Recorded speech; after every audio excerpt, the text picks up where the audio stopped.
माटी के कण कण में बसल हिंदुस्तान बा। वीर जवानन के बलिदान के पहचान बा। दुनिया में सबसे प्यारा अपना हिंदुस्तान बा। गंगा माई के धार बहे पावन ई धरती बा। गांव गांव में गूंजे भारत माता के जयकारा बा। केसरिया हिम्मत देला, सफेदी शांति सिखावेला।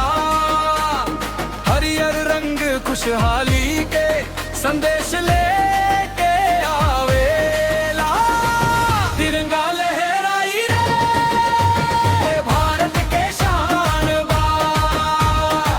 माटी के कण कण में बसल हिंदुस्तान बा।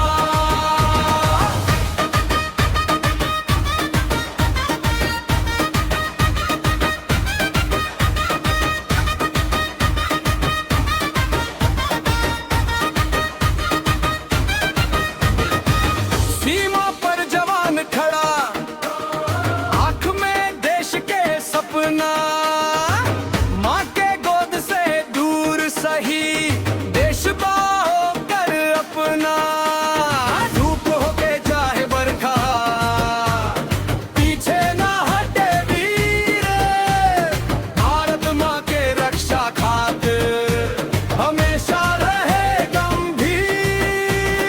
हिंदू मुस्लिम सिख ईसाई सब भाई भाई है। मिलजुल के भारत माता के शान बढ़ाई। जात पात के भेद भुला के प्रेम के दीप जलाई।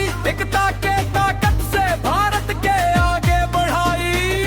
माई के चुनरिया तिरंगा आसमान में